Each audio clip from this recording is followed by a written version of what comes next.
Hello, welcome to another reading vlog. I just filmed my wrap up for the last one, so welcome to the same position. It's familiar.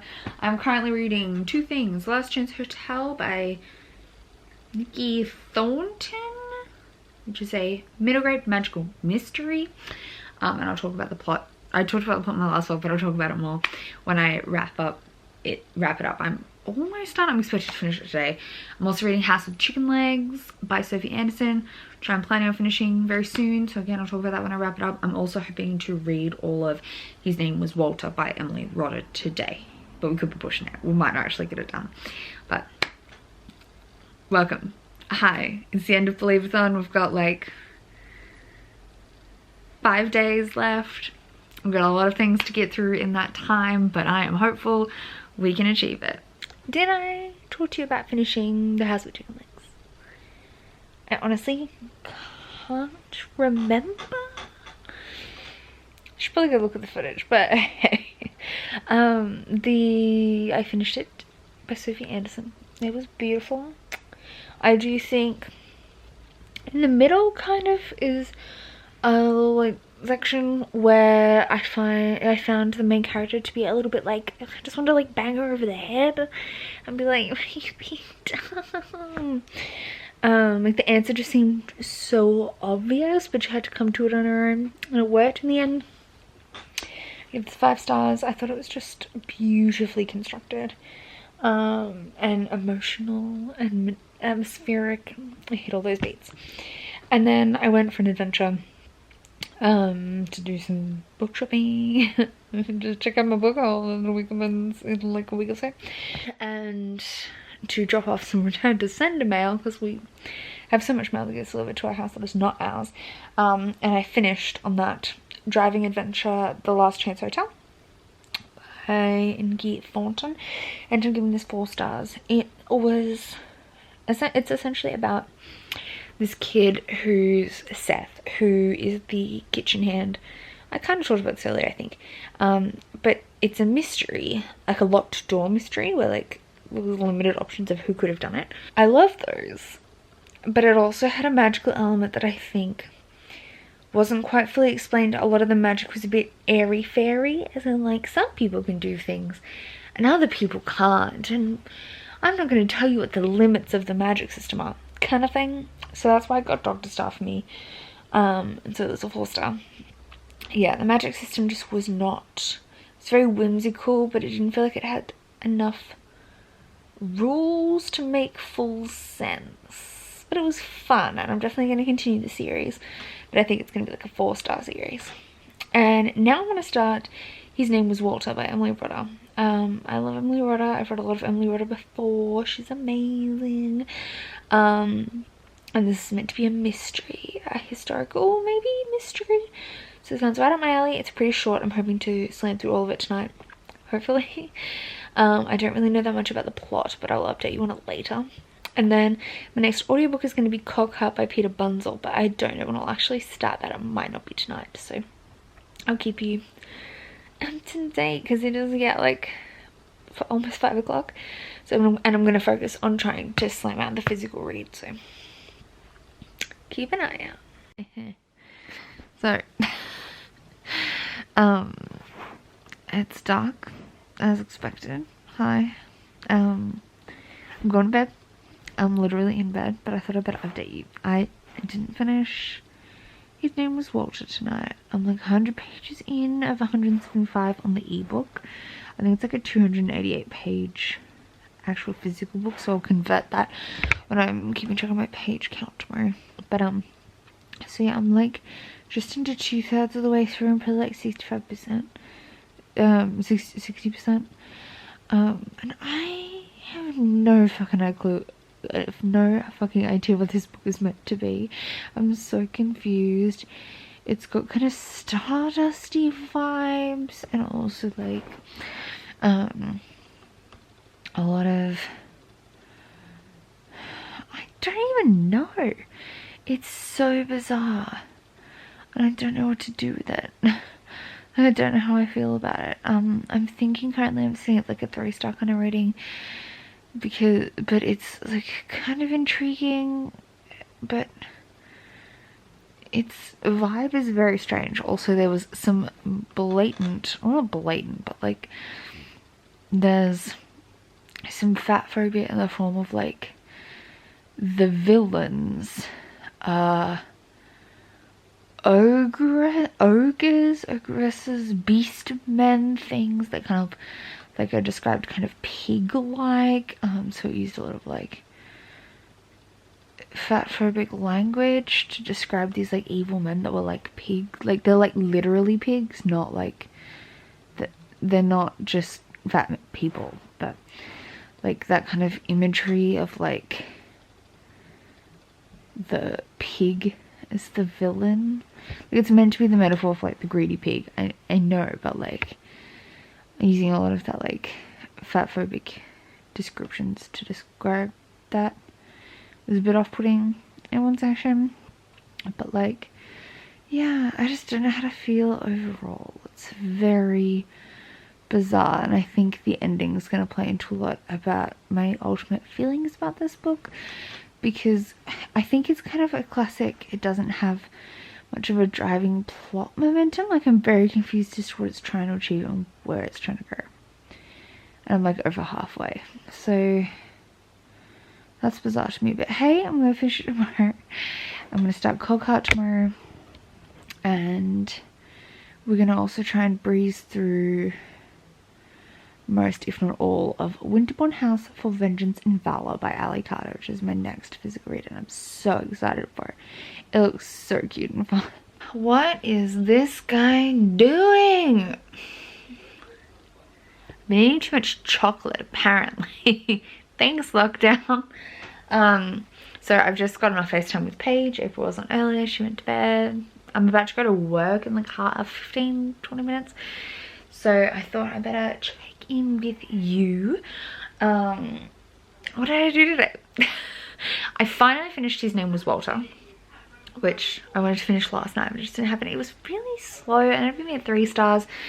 It was interesting. So we follow these bunch of kids that kind of get waylaid on a trip to a little country town, and their bus breaks down and they end up staying, just there's like what, 4 kids I think and 1 teacher in this like abandoned house on a hill near the road.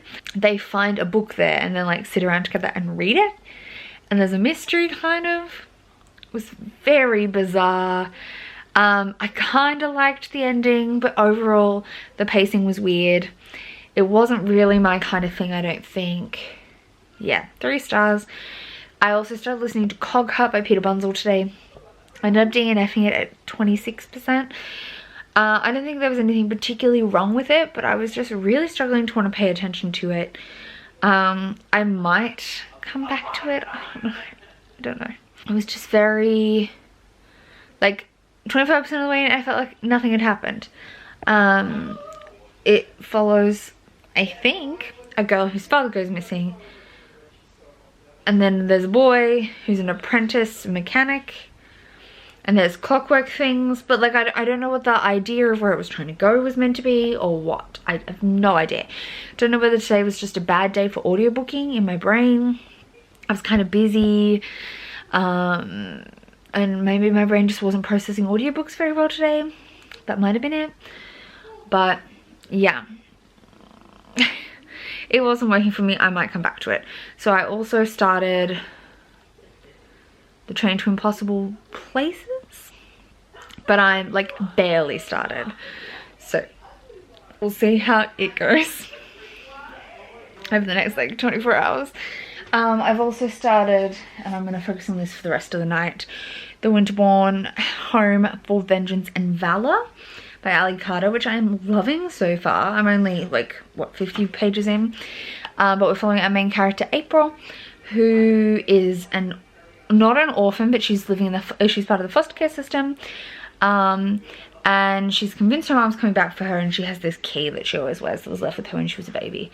And then there's the Winterbourne family, who all of them drowned and died except for one boy. So he was left an orphan, and then when he was like, I don't know, he hit a certain age, I don't know if it's actually said what age, he just left the house, and no one's been able to find him since. And now they're opening the house up as kind of like an orphanage. But it's, yeah, very funny so far, very sweet. April is incredibly sassy, so I'm interested to see how this goes going forward. It kind of reminds me of all the best bits of Gallagher Girls and High Society smushed together for children. Obviously that's exactly what it is because it's Sally Carter, but like, I'm so excited to continue with this. I will update you probably tomorrow morning on what I'm thinking about it. Okay, so I ended up having a kind of weird time last night. I didn't read much work. I ended up listening to all of Dedicated Side B while I was at work. I was like, oh my god, when it got dropped. And my boss was like, put it on! So I did that instead, which was a fun time. So I didn't read as much of my book as I'd planned. So we kind of had like a slump day, I think. So just a general book slump day. Hopefully we can get out of it today. I have some stuff to do. I did sleep in a bit because of my flu shot yesterday. I was really tired last night, way earlier than normal and achy. So I thought even though I was feeling alright when I got up from work and came home, I'd have a bit to sleep, which I did, and it was glorious. I'm just finishing my coffee, and I'm gonna shower and get started on my day. But I'm still listening to the Train to Impossible Places. Barely started, but I'm enjoying it much more than Cockheart. I feel like it got into things a lot faster and the whimsy is better. So I don't know what was going on with Cockheart. It was probably part me in a slumpy mood, like having a slump day, and part the book just failing to like draw me in. It would probably have been a 3-star read if it caught my attention enough for me to keep going. You feel. So I'm not like worried about going back to it because it would have just been a 3-star.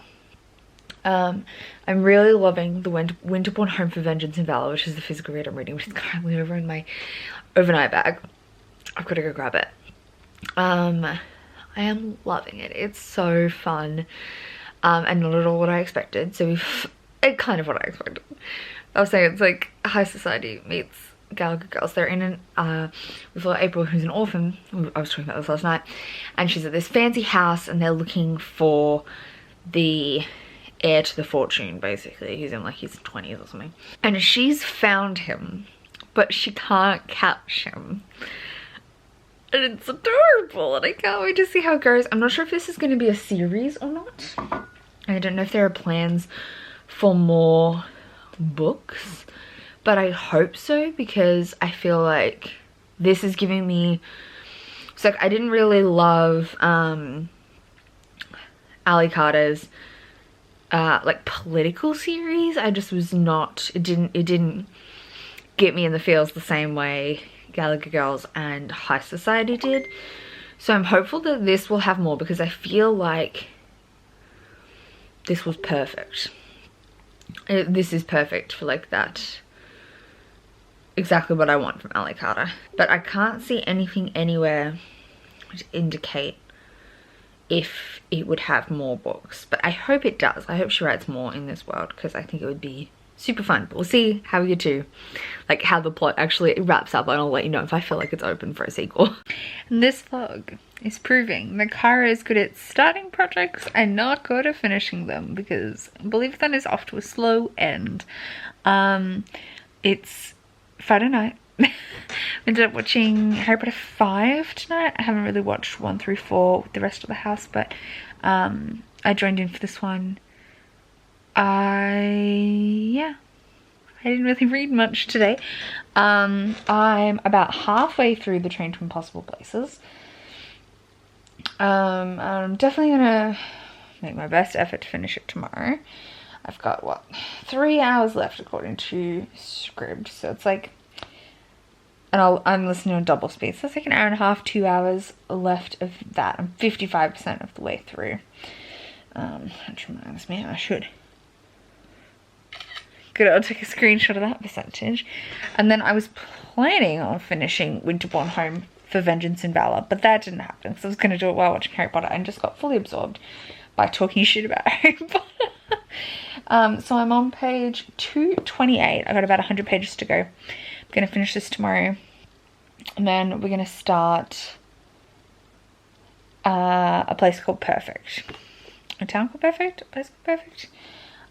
Which will be next, my next read after this, and maybe my final physical read, because you know, if I'm finishing that Sunday morning, I'm not gonna start another thing. We're gonna start some like non-middle grades. Yeah, so we'll see. I probably won't read another audiobook either. I don't think it's gonna happen, folks. It's just not. It's not. I'm still really happy with my progress. With my overall achievements, I should say, for the readathon. I feel like I've read a lot. I've also really kind of come to grips with what kind of middle grade I like and what I find is still right. And hopefully that'll help me keep making good choices of what to read going forward. But hey, I'm really enjoying Winterborn Home for Vengeance and Valor. It's really fun, and I really wanted to finish it tonight, but just I'm now so tired I can't do it. And watching Harry Potter was fun, so we're not going to complain. We're going to finish it tomorrow morning. Yeah. It's Saturday morning. This freaking guy is hanging around. It's what, like day 4 of him now? Can he like go away things? And I'm finishing off this. I've got like 60 pages to go. I'm definitely going to finish this morning before I go shower so I don't get distracted. And then I'm going to shower, play some Animal Crossing while I finish listening to the Train to Impossible Places. That's my freaking plan. We're going to do it. I've got a lot of work tomorrow. One of the girls has cut her hair open dramatically and has 8 stitches and a cast. So I got to cover some shifts tomorrow. 1 shift tomorrow and then more next week. But hey, I'm gonna finish this book, shower, get dressed, work on the audiobook, have some lunch. I start work at 10 tonight, so I've got all like evening. I think the fam will be watching Half-Blood Prince tonight. We'll see if I join in or if I read with April and Paige on FaceTime. We'll see. But yep, it's a nice relaxing Saturday. I did sleep in a whole heap. Trixie's asleep at my feet, and we're gonna read a lot. Yeah. Okay, did I not say yesterday that this would be great for a sequel? It does. The ending does leave off so that there could be a sequel. I don't think it's been announced yet, but I need it. I mean, I'm pretty sure when High Society came out, it was a standalone that could have sequels, so it might be like that. But like, can people buy this and read this so I can get a sequel? This was everything I like. This is High Society for kids, and I'm so happy about it. It was glorious. I loved it. So I think I told you what it was about. April has this key, and she's an orphan, and she ends up being invited to this Winterborn house, and it's a old estate, and the whole family has died except for this one kid who went missing when he was 20? 17? It's like 10 years later, he's been missing for ages, and they're about ready to declare him dead, and the whole fortune will go to his uncle. His uncle's obviously a villain, and they're trying to like solve the case. It was so good. This was 5 stars. It did take me a while to read, but I feel like I've just been busy and a little bit like not in the mood to read. I think I overdid myself. But yeah, this was so good. I recommend it so much. Okay. I'm gonna shower and get ready. My next physical read will be a place called Perfect, Town Called Perfect. That book. A Place Called Perfect, I think. And I'm gonna finish my audiobook of The Train to Impossible Places today, or at least I'm gonna try to. So we'll keep you updated on that. Look at this lovely flattering lighting. Thank you so much. Okay, so we have a lot to update you on. Did I even vlog this morning? Good question. I'm not gonna check. You come here for quality content, folks, or wait for it. 1K of you. yeah, so tonight I just hit 1K subscribers. Thank you so much, guys. I'm emo. Thank you to April for tweeting that I was near, like I was 2 off. And I'm not someone who cares, but like I'm not obsessive about my subscriber count. I honestly don't check it that often. I don't hold a lot of value to, like emotional value to it. I'm not like attached to the idea of like gaining subscribers, and I think it's a very healthy mindset to have. I feel like once you get too obsessed about like growth, you can put yourself in a dark place. And I don't care about growth. I should say I love all of you here. Thank you for being here. But I don't care about, like, I don't place a lot of value personally on growth. I'm happy for you to all be here. Thank you for watching me. Anyway, all here in my ugly, in my pajamas, huge zit on my face glory to tell you now that we're here at the end of this vlog and we've just hit 1K in real time, like an hour ago, that we're gonna do a giveaway. We're gonna do a 1K giveaway. Why not? Drinking my mug is like busted, but drinking my Hufflepuff tea. I'm currently finishing up my last book of the believathon. It's the last day of the believathon. It's late at night, but we're gonna finish it before I go to bed. So I will, before I fully wrap up this vlog, I will tell you my final thoughts about that. It's A Place Called Perfect by Helena Duggan. Have I talked about it yet in this vlog? Honestly, not sure, because I can't remember when I vlogged last. This vlog's a chaotic mess. But, alright, so rules of the impromptu 1K giveaway. It's going to be open for about a week from when this video goes up to when my May wrap up goes up. So it could end up being a little over a week, but I will announce the winner. No, it will be about a week because it will be when I film my May wrap up, which will be, oh, hair in my mouth, will be June 1st will be when I'm filming my wrap up. So I will pick the winner then, or just before I film, and announce it then. I haven't decided yet. Let's decide right here, right now. I think I'm gonna give away 2 books to the value of like 25, let's say 2 books to the value of 30 Australian dollars on Book Depository. So just think a book, if you win, there'll be 2 winners. You will get a book from Book Depository, but don't pick anything ludicrously expensive, basically, is what I'm saying. Because exchange rates to Australian dollars are nasty, especially between the US and Australian dollars. It's nasty.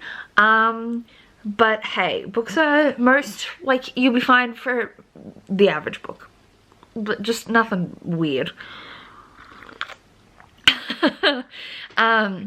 So to go in the running, leave me a comment on this video telling me your favorite book that you've read in the past month, or in May. So you've got this week. Extra, you get a second entry into the draw if you follow me on Twitter, which is at BiancaReads94. It's also linked always in the description box. I never mention it, but it is always there. If you're following my Twitter, let me know in your comment and let me know your Twitter handle so I can confirm. And if you're following me over on Twitter, that's a second entry. I would do the same with my Instagram for a third entry, but do I ever use my Instagram? No. So we won't worry about that.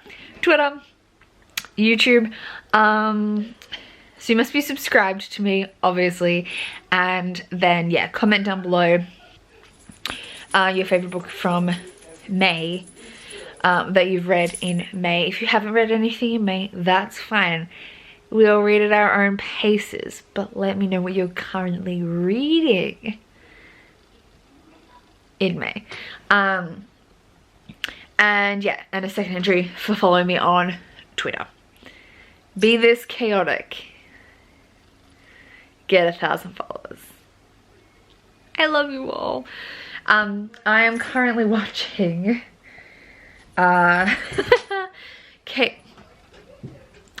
Kayla's new vlog, which just came out. I'm so excited. I'm gonna watch that tonight. Oh my god, Kat, stop it.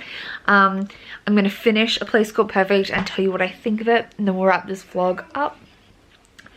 I have had such a ball for believathon. I think, like, to me, I really like reinvigorate. Like, I knew I liked middle grade books, and there were a lot of middle grade books that got my attention, but I was kind of like scared to pick them up. But now I want to be picking up all the middle grades. I'm going to start prioritizing more of them in my regular, like, monthly TBRs, especially audiobooks, because we know I've been insane at reading a lot of books this year. And like, on average for the past, like, what, we're on May, so past 4 months I read like a book a day for the month, and most of those, like, that's mostly because of audiobooks, but like I'd read like an audiobook every 2 days and a physical book every 2 days kind of thing, so then it would balance out to like a book a day. And we've read like 2 books a day for middle grade in believathon rather than a book a day for the 2 weeks of believathon, so I feel like I could like be even nutser than I currently am. Or alternatively, it will save me from the inevitable reading slump, because I might actually maintain this crazy speed through a slump if I'm reading a lot of middle grade audiobooks. So if I start getting slumpy, someone please remind me to pick up some middle grades. I'm gonna finish this book. I'm loving it. Honestly, might go buy it afterwards, because obviously I'm reading it on my iPad. But hey, I will talk to you more about it once I am done. I've got like 40-ish pages to go, so 30-ish? 30-ish. 30-ish pages to go. I will be back shortly. So I did it, folks. I just finished reading A Place Called Perfect. So basically this is like a, say like a Coraline kind of style story. It's creepy but fun. We follow Violet, who goes to this town. Her family's moving there, and her father's an ophthalmologist, or an like eye surgeon, and so this town, apparently everyone goes blind really quickly when they move to this town, and they have these special glasses that help them see. But her dad's been brought in to try and like find a way around having to wear the glasses. But it turns out it's a lot more eerie and mysterious than that. Some of the stuff, like, I don't think anything really surprised me. All the twists and turns were pretty predictable, but they were interesting, so I didn't mind. I think I'm giving this a 5 stars because it was so atmospheric and cool. I think the only thing that let this down a little bit was that the pacing at the end, like the final climax, was a little lackluster. And the writing of the climax was a little hard to follow at times, but it could just be that I'm tired. Unclear if it's just me or the text, but I just kind of had to reread a few paragraphs because I didn't quite understand what was going on. But other than that, it was a great ending. It was a great story overall. I'm really excited to read more in this. It's a trilogy, I think. I'm definitely excited to keep reading. I think I'm going to buy them because it was really good. It was just fun. A great world. Great balance of creepy and sweet and innocent. And it just, chef's kiss. It worked so well. So that was my final read for the Believathon. So I'm going to wrap this vlog up here. I don't think I'm going to vlog for the next week. I think I need a reset. I'm going to be reading more Asian books for the end of the Asian readathon. So from Own Voices authors, and I've got a couple of things from some different heritages in there. I have another Rinja book. I read one earlier in the month. I have some Chinese inspired things, some Japanese inspired things, and I'm also want to listen to the Henna Wars, which I'm not sure about the exact country the main character is from. I know she's Muslim. So it's Eid today, I think, or tomorrow, so that's exciting and ties in a little bit, so I'm going to start that tomorrow. And other than that, yeah. Thank you so much for watching this vlog. Thank you so much for getting me to 1K. I'm very happy. Thank you so much for being here. And definitely comment down below and go follow my Twitter for a chance to win a book of your choosing. Just make sure Book Depository ships to your country. If that's really a problem for you, let me know and we'll see if we can work out an alternative. But I know that's the easiest for me. So if Book Depository ships to your country, that's the best option. I know shipping's kind of delayed a bit everywhere in the current climate, but it might take a while to get to you. But if you win, a book is coming to you. So comment down below for a chance to win a book. We're gonna be giving 2 away. So thank you so much. Yeah. I'll see you next time in another video. Thank you so much. Bye. Oh, I was gonna say there will also be a lot of content coming next week, 2 weeks. Obviously it's that time of the month. It's wrap up and TBR time, and I got a lot of stuff to talk about. So expect a lot of videos for me in the next couple of weeks, even though I'm not doing a vlog next week. So keep an eye out. Thanks. Bye.